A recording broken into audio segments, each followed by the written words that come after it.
चलते हैं दोस्तों, आज हम क्या देखने वाले हैं, उच्चारण स्थान देखने वाले हैं। सबसे पहली जो ट्रिक है वो ये है दोस्तों, पहला ये तो है दोस्तों हमारा सूत्र, संस्कृत के अंदर ये सूत्र चलता है, अक्कु है, विसर्जनीय नाम है, कंठ है। अब दोस्तों बात यहां पर आ जाती है कि सर ये तो हम किताब से भी पढ़ सकते हैं, याद कैसे रखें, वो भी तरीका बताएंगे दोस्तों, बस आप ध्यान से वीडियो को देखते जाइए। दोस्तों सूत्र क्या कहता है, सूत्र याद नहीं हो रहा है आपसे, मेरे को पता है, क्योंकि 11 सूत्र है संस्कृत के अंदर, जो अगर आप याद करते हैं तो आपको संपूर्ण स्वरों और जो व्यंजन है उनकी जो उच्चारण स्थान की जगह है वो पता होगी, तो दोस्तों वो भी याद हो जाएंगे।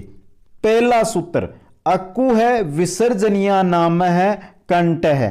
क्या कहता है ये कि कैवर्ग, कैवर्ग का मतलब कै खे गे गे हड़े और विसर्ग। अब दोस्तों बात यहां पर हम विसर्ग की कर रहे हैं, तो किसी भी शब्द के साथ अगर विसर्ग लग जाए, कोई भी आपको शब्द मिले या कोई भी अक्षर मिले जिसके साथ क्या लगा हुआ हो, विसर्ग लगा हुआ हो, तो उन सभी का उच्चारण स्थान क्या होगा, कंठ होगा। अब बात यहां पर आ जाती है कि सर आपने कंठ तो बता दिया, समझे कैसे, ये भी बताते हैं दोस्तों। कंठ दोस्तों अगर हम मनुष्य की खोपड़ी का अगर चित्र बनाना चाहे तो इस प्रकार बनाएंगे, यहां पर हम क्या कर देते हैं, मुंह रख देते हैं, ये हमारे क्या आ गए, ओष्ठ आ गए। अब दोस्तों समझिए, ये हमारा क्या आ गया, यहां पर आ गया है हमारा कंठ, क्या आ गया है, कंठ। और कंठ से आपको कौन सा, कैवर्ग, ये एक बार आप जो व्यंजन है उनके जो 5 हमारे वर्ग बनते हैं उनको समझ लीजिए। कंठ से क्या आ गया, कैवर्ग। कंठ से जस्ट थोड़ा सा ऊपर आती है दोस्तों तालु, ये क्या आ गई, तालु, क्या आ गई है दोस्तों, तालु। और तालु से आपके होगा चैवर्ग, कौन सा वर्ग, चैवर्ग। चालू से ऊपर तालु से ऊपर क्या आती है, मुर्दा, क्या आती है दोस्तों, यहां पे ये दोस्तों हमारे मुंह का आंतरिक रूप है दोस्तों, जो मुंह है, जीभ है, जीभ के चारों ओर दांत है, उनका आंतरिक रूप है। जस्ट ऊपर क्या आती है, तालु, क्या आती है दोस्तों, तालु। और तालु से क्या रहेगा हमारा, टै वर्ग रहेगा, कौन सा वर्ग, टै वर्ग। अब तालु से आगे हम जैसे ही ये तालु हो गई, तालु से आगे हम घूमते हैं तो यहां पर हमारे दांत आ जाते हैं, क्या आ जाते हैं, दंत आ जाते हैं। और दंत से हमारा कौन सा रहेगा, तय वर्ग रहेगा। अब बच्चा क्या दोस्तों, ओष्ठ, हमारे होठ बचे हैं, और ओष्ठ से हमारा कौन सा रहेगा, पै वर्ग। तो दोस्तों एक बार फिर बताता हूं आप सभी को, मैं एक बार जो आपको यहां पर साफ नहीं दिखाई दे रहा है तो मैं क्या कर लेता हूं, साफ स्क्रीन ले लेता हूं, वहां पर बनाते हैं दोस्तों ये समझिए कि ये आपका मुंह का आंतरिक भाग है दोस्तों, ये आपका मुंह का क्या है, आंतरिक भाग। समझने के लिए थोड़ा सा बड़ा बना रहा हूं दोस्तों। यहां पर हमारे क्या है, कंठ है, क्या आ गए, कंठ आ गए। यहां पर हमारी क्या आ गई, तालु आ गई। यहां पर क्या आ गए दोस्तों, मुर्दा आ गई। यहां पर हमारे क्या आते हैं दोस्तों, यहां पर ये क्या होते हैं हमारे दंत, क्या होते हैं, दंत। और ये हमारे क्या है दोस्तों, ये है ओष्ठ। अब दोस्तों 1 नंबर से हमने कंठ से शुरू किया है तो हमारा कै वर्ग आ जाएगा। 2 नंबर हमने किसको रखा था, तालु को, किसको रखा था, तालु को, तो चै वर्ग आ जाएगा। 3 नंबर हमने किसको रखा था, मुर्दा को, तो टै वर्ग आ जाएगा। 4 नंबर हमने किसको रखा था, दंत को, तो तय वर्ग आ जाएगा। और 5 नंबर किसको रखा था, ओष्ठ को, तो पै वर्ग आ जाएगा। क्या दोस्तों 25 व्यंजन एक इतने से चित्र में आपको याद हो रहे हैं दोस्तों। अब देखते हैं सूत्रों से दोस्तों, हम चलते हैं सूत्रों की। तो दोस्तों ये तो आपको कै, चे, टे, तय और पै, ये वर्ग तो आपको याद हो गए हैं कि ये तो हमें सर इतनी जानकारी तो हमें मिल गई है इनके बारे में तो, लेकिन ए और विसर्ग के साथ अन्य स्वरों को कैसे याद करें। तो हमने किससे शुरू किया था, पहला क्या लिया था, कंठ। और स्वरों में पहला क्या आता है, ए आता है, आ आता है। तो ये दोनों के दोनों भी किसके साथ रहेंगे, कंठ के साथ रहेंगे। इसके साथ विसर्ग आपको याद करना है दोस्तों। हो गया दोस्तों ये तो। अब चलते हैं दूसरे जो सूत्र है उसकी ओर। दूसरा सूत्र क्या कहता है, इचुय सानाम तालु ई च ये से नाम तालू। अब दोस्तों कंठ से ऊपर हमने 2 नंबर पर किसको पढ़ा था? तालु को। और तालु के अंदर हमने दूसरा हमारा वर्ग आएगा च वर्ग, तो ये आ गया हमारा च छ ज ज ये आ गया दोस्तों। अब बच्चा क्या? तो दोस्तों हमने कंठ के अंदर ए को पढ़ लिया था, एक ए आ पढ़ लिया था। इनके बाद क्या आती है? ई। तो तालु में क्या आ जाएगी? ई आ जाएगी आपकी। अब बाकी क्या? बाकी दोस्तों 3 स होते हैं हमारे। कौन कौन से? से। दोस्तों यहां तालु में आपके आएगा कौन सा से? कौन सा से? ये वाला से। आगे आएगा मुर्दा, मुर्दा के अंदर आएगा ये से, और मुर्दा से आगे दंत में आएगा ये से। तो इनका भी क्रम है। कंठ को छोड़ के तालु से तीनों से को 2, 3 और 4 नंबर पर जो उच्चारण स्थान हमने रखे थे वहां से आपको तीनों से को क्रमवाइज रख देना है दोस्तों। इस प्रकार तीनों से भी आपके क्या हो गए? कंप्लीट हो गए। इचुय सा नाम बच्चा क्या? ये बच गया। तो ये को क्या कर लो? याद कर लो। तालु के साथ क्या आएगा आपका? तालु के साथ एक तो आ गया च वर्ग, ये तो आपको पहले मैंने बता दिया, याद करा दिया है।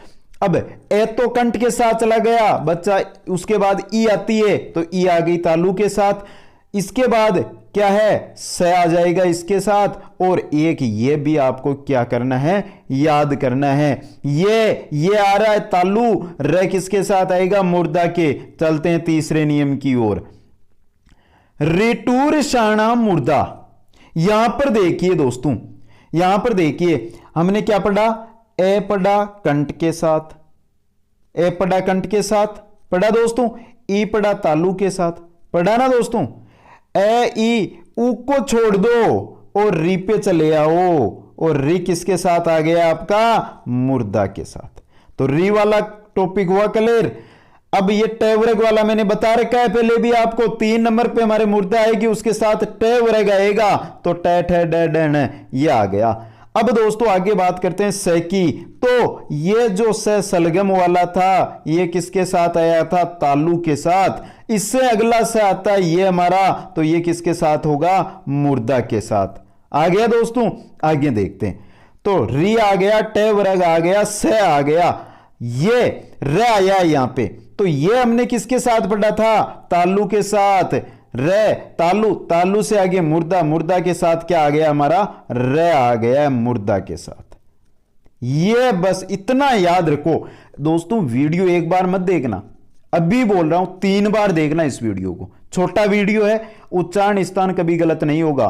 तरीका एक बार में समझ में नहीं आएगा, क्योंकि धांसू ट्रिक है दोस्तों, नाम भी धांसू है, तो एक बार में समझ में नहीं आएगी दोस्तों। 3 बार देखना। चलते हैं नेक्स्ट की ओर। चौथा है हमारा सूत्र लरितुल सा नाम दंता। पहले एक बात बताओ दोस्तों, हमने क्या पढ़ा? ए पढ़ा किसके साथ? कंठ के साथ। ई पढ़ा तालु के साथ। री पढ़ा किसके साथ? मुर्दा के साथ। री के बाद में ऊ को तो हमने छोड़ दिया है, लरी आएगी ना संस्कृत में, तो लरी किसके साथ होगी? दंता के साथ होगी। लरी किसके साथ होगी? दंता के साथ। हुई दोस्तों लरी कंप्लीट। अब हमने 4 नंबर पे कंठ, तालु, मुर्दा और दंत। तो दंत कितने नंबर पे? 4। और ये तय वर्ग भी हमारा 4 नंबर पे आता है, तो तय वर्ग किसके साथ होगा? दंता के साथ। ये हमने पढ़ा था तालु के साथ, पढ़ा था दोस्तों। र किसके साथ पढ़ा था? मुर्दा के साथ। ये र आगे क्या आएगा? ल, तो ल किसके साथ होगा? दंता के साथ। हो गया दोस्तों आपका ल भी। अब आगे बात करते हैं। और स हमने किसके साथ पढ़ा था? कंठ के साथ। सॉरी कंठ के नहीं, सॉरी कंठ के साथ नहीं दोस्तों। स हमने पढ़ा था तालु के साथ। स पढ़ा था हमने किसके साथ? मुर्दा के साथ। तो स सड़क वाला आगे क्या आ रहा है? 4 नंबर दंता। तो स सड़क वाला किसके साथ आएगा? दंता के साथ। स और ये 2 उष्म और अंतस्थ जो व्यंजन है, इनको आपको 2 नंबर उच्चारण स्थान कंठ को छोड़ के नेक्स्ट से शुरू करने, क्रमवाइज चलते जाइए, हो जाएंगे। हो गए दोस्तों। ये र ल हो गया, स हो गया। इसमें बच्चा क्या? लरी हो गया, तय वर्ग हो गया, ल हो गया और स हो गया। आ गया चौथा नियम। आगे चलते हैं दोस्तों। पांचवा है उपधमानिया ओष्टो, इसको आपको याद रखना है।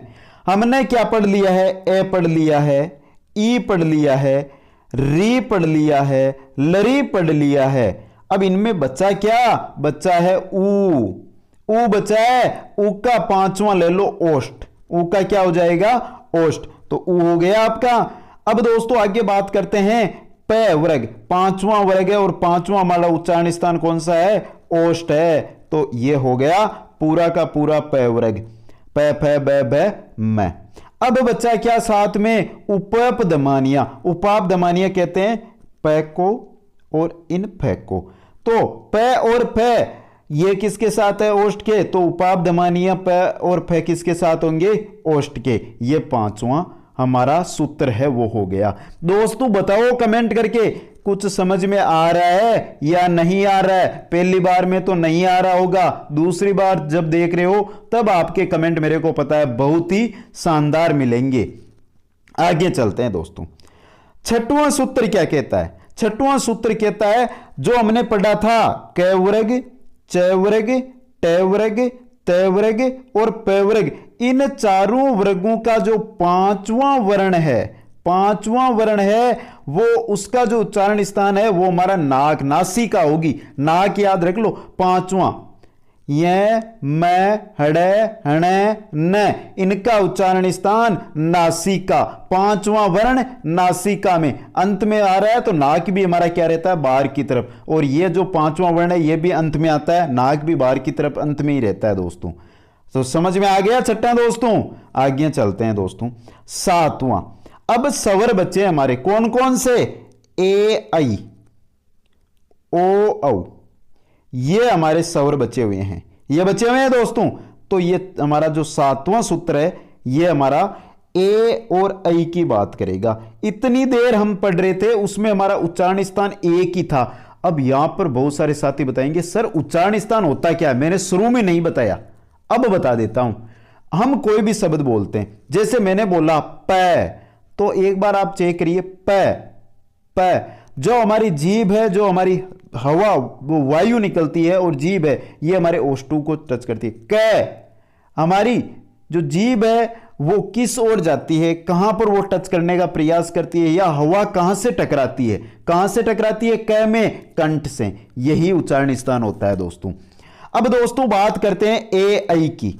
ए आई का उच्चारण स्थान होगा कंठ तालु, कंठ और तालु, और इसको आपको याद रखना है। याद हो गया होगा अब तक तो। ए आई कंठ तालु, ए आई कंठ तालु। आपने स्वर पढ़े ए ई उ री और लरी, ये पढ़ लिए दोस्तों। बच्चे क्या? बच्चे ए आई ओ औ, इनमें सबसे पहले क्या आ रहा है? ए आई आ रहा है, इसके बाद ही तो आएंगे ना ओ औ। तो ए आई ये उनमें प्रारंभ में आ रहे हैं। तो कंठ क्या आ रहा है प्रारंभ में, और कंठ के बाद में क्या आती है? तालु। कंठ और तालु दोनों को मिला दो। हो गया दोस्तों ए आई का। नेक्स्ट की चलते हैं 8 की ओर। 8 नंबर है ओतोदो कंठोष्टम। ओदोतो यानी ओ औ का उच्चारण स्थान कंठ और ओष्ठ। कंठ हमारे प्रारंभ में आ रहे थे, ओष्ठ हमारे अंत में आ रहे थे। सबसे अंत में उच्चारण स्थान आया था ना ओष्ठ का, पांचवा। कंठ पहला और ओष्ठ पांचवा। तो दोस्तों ओ औ का उच्चारण स्थान ये अंतिम स्वर है ना हमारे, तो कंठ के साथ पहले के साथ किसको मिलाना है? अंतिम उच्चारण स्थान को। तो क्या बन जाएगा? कंठोष्टम। हो गया याद। नेक्स्ट चलते हैं 9 की ओर। 9 नंबर है हमारा, वो है दोस्तों वकारस्य दंतोष्टम। यह तो याद हो जाएगा, एक ही तो है दोस्तों व्यंजन। कौन सा है? व। और बहुत बार, सबसे ज्यादा बार एग्जाम में पूछा जाता है ये क्वेश्चन। व दोस्तों, व का उच्चारण स्थान दंत ओष्ठ, दांत और ओष्ठ होंगे। व दांत और ओष्ठ, ये आपको याद रखना है दोस्तों। तो इतने मैंने तरीके बता दिए हैं सभी के, तो एक तो आप याद कर ही सकते हो दोस्तों, शायद हो गया आपको याद। आगे चलते हैं दोस्तों। आगे 10 नंबर हमारा जो है वो है जीवामूली से जीवामूलम। अब बात आ गई जीवामूल कहते किसको है? जीवामूल कहते हैं क और ख। जिस प्रकार पे के पहले ये चिन्ह लगे थे तो इनको क्या क्या था हमने? उपधमानीय। और क के और ख के ये पहले लग जाते तो इनको जीवामूल कहा जाता है। जीवामूल तो इनका उच्चारण स्थान भी क्या होगा? जीवामूल ही होगा। आ गया समझ में? आगे चलते हैं 11वें उच्चारण स्थान की ओर। नासिका अनुवार से जो अनुस्वार लगता है दोस्तों, उसका उच्चारण स्थान नासिका होगी। किसी भी शब्द के साथ या किसी वर्ण के साथ अनुस्वार अगर लगा हुआ है तो उसका उच्चारण स्थान हमेशा नाक से होगा। तो 5 तो हमने पहले पढ़े थे। कौन से थे? नासिका से 5। जो हमारे वर्ग है उनके 5वें वर्ण है ना दोस्तों, वो 5 के 5 तो वह, और यहां पर आ गया अनुस्वार। यह है क्या है? नासिका से इनका उच्चारण स्थान है दोस्तों। तो दोस्तों अब एक बार आप कमेंट करके बताओ कैसी लगी यह ट्रिक मेरी। अभी भी अगर आपको याद नहीं हुई है तो कमेंट करके बताओ कि सर हमें अब भी पूरे याद नहीं हुए हैं।